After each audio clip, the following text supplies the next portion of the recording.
Hello, welcome back to Excel 2016. In this lesson, I'm going to talk about data validation. What is data validation? Data validation is the tool that you use in Excel to restrict the limits of the data that is entered onto Excel. As you know, Excel allows you to enter anything and everything onto Excel, numbers or tests, anything can be entered onto Excel. However, there comes a time when you want to make sure that the number or the data that is entered onto specific Excel cell is restricted to what you want. For example, this treasure note finance company has a pool of customers who have with different credit limits and who were brought in by different sales rep, and you also want to show the current date as well as the phone number. So let's start with credit limit. Let's set the credit limit for each of the customers. For those of you who do not understand what a credit limit is, I'm going to give you an example. Let's say you have a credit card and your bank tells you, or the credit company tells you, that your limit is $1,000. So that means that you cannot spend more than $1,000. So in your record, there will be something in your record that says that your credit limit is $1,000, so that when other people are looking at your record, they can tell you what your limit is. If you call them, it says assistant will look at it and say, hey, okay, I'm looking at your record. Your record here is $1,000. So how do we set that credit limit? We use data validation command. So let's do that for Orlando Flynn. Click on that, select the cell 67 for Orlando Flynn, and then go to the data tab and click on data validation. All right, now we have to fill in this data dialog box. So what do we want to allow? We want to allow whole number, and it is going to be between minimum $1 and maximum $1,000. So what that means is that you can spend between $1 and $1,000. Okay, so let's OK that. Now you can see that nothing happens here. But if I try to type in $1,000 and $1, use the smallest number, see what happens. It says this value doesn't match the data validation restrictions defined for this cell. So I'm going to retry again and enter 1,000, and then I get my 1,000 and less number that I can enter. I think this is probably a bug. It shouldn't show the negative sign, but it does for any number that is less than the maximum. If I put in 900, it's going to do the same thing. Okay, but if I put in, let's say $2,000, which is above the credit limit, it is going to reject it. Okay, so let's leave it right now at 1,000. We're going to do the same thing for Brett Current. Brett Current is it's been a long time customer, and he has a very good credit, so we're going to give him $2,000. So let's go back to data validation, click on data validation, settings, and the value is whole number, and it's between minimum of $1 and $2,000. Brett can spend up to $2,000 in their credit. So let's click OK. Before we do that, let me show you something else that you can do here. You can actually impute a message. Let's say we can call this credit limit, and you can say whatever you want here. You can say limit 2,000, limit of 2,000. Okay, something like that. Error alert. So if this person makes a mistake or tries to enter what is not allowed, what do you want? You can say maybe something like error, and maybe something like enter valid amount, something like that, right? And then you click OK.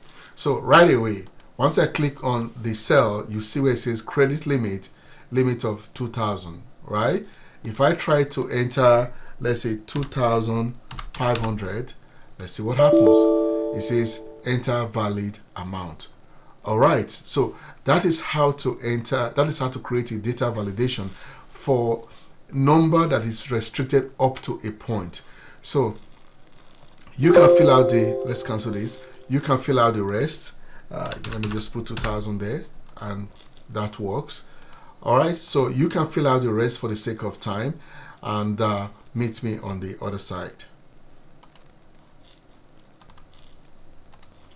Okay, so we are still on data validation. The next we're going to do is to restrict the type of data in terms of names that is entered onto Excel. It could be anything. It could be a list of anything. But the point is that you want to restrict to a list. You want people to select from a list. It could be a grocery list that you're asking people to buy, but you want them to select from a specific kind of groceries. It could be name of student. It could be anything. But in our case, we want to restrict the sales rep. We want to restrict the entry in this data to this particular sales assistant: Andy Main, Richard Ricks, Mimi Hauser, and Donald James. Okay, so how do we do this? This is where we're going to select all the cells to make it easier, because this is going to apply to all of the cells, unlike the credit limit where each individual might have different limits for their credit. But for the sales rep, it's either one of these people that is the sales assistant for any of these customers. So we can select all of them to make life a lot easier for us. Okay, so let's click on data validation. Data validation, and we're looking at the settings. Here we're going to find list. So we're looking for a list, and the questioner is, where is the list of people, items, or whatever you want people to select from? The list is here under sales assistant. So we're just going to click on the source and then select these different lists, and OK. So now for each of the cells here, you notice this drop down here. So what's in this drop down? If we click on the drop down, we see that the names of the sales assistant are all here. So we can select each and any one.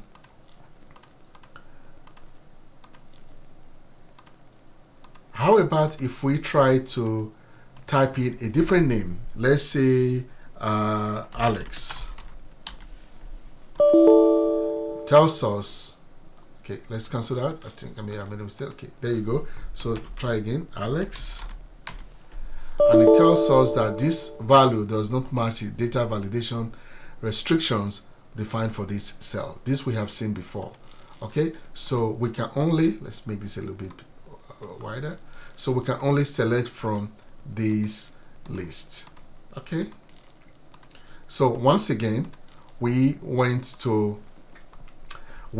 selected all the cells, and we went to go back here, data validation, and then we selected allow list, and then the source, we selected the sales assistant here, and then we clicked OK.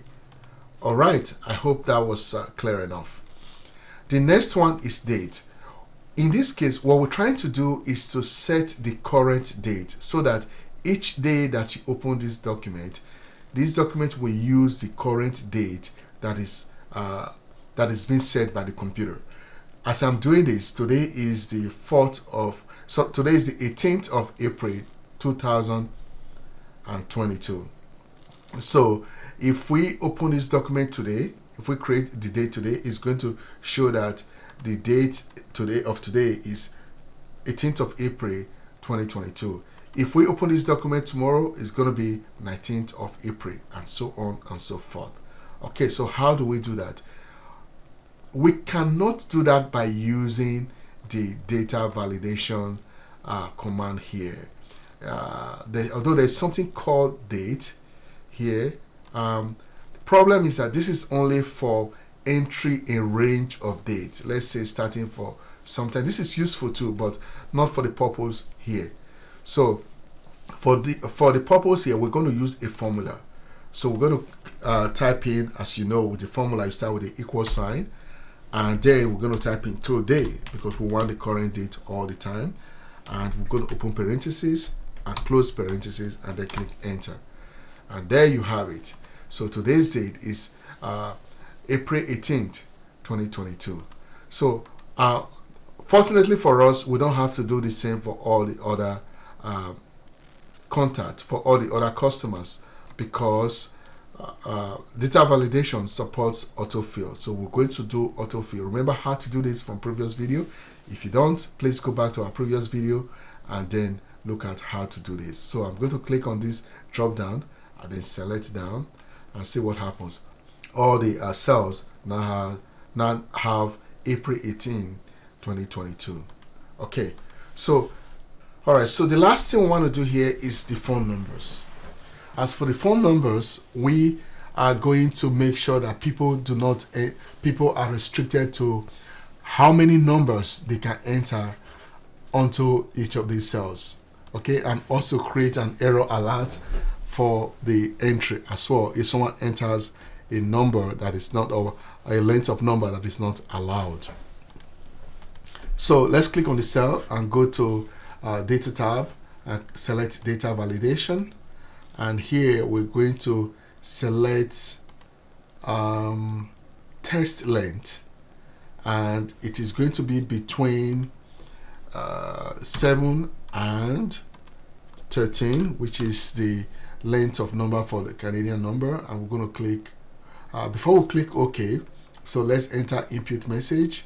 We can say enter phone number,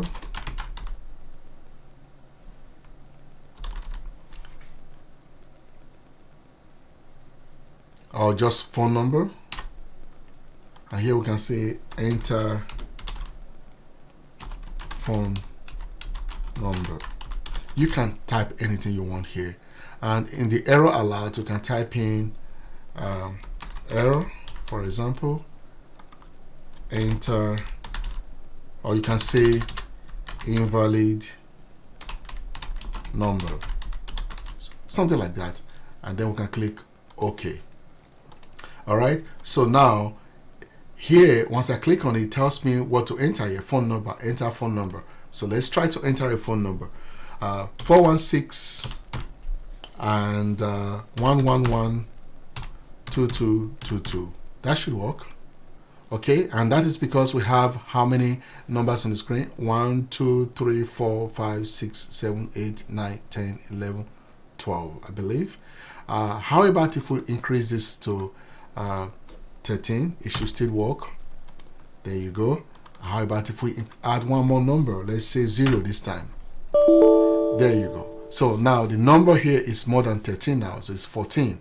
That is why it's telling us invalid number. The number that you enter has to correspond with the maximum length of number, phone number, that you can enter here. Okay, the good thing about this also is that you can also autofill. Okay, and maybe we can delete now. Delete. Okay, so if we enter any other number here now, let's say 647 222 2222. All right, that will work. It's within the parameters. How about if we enter 647 222 2222? Let's see. Invalid. All right, invalid phone number. All right, so let's cancel that.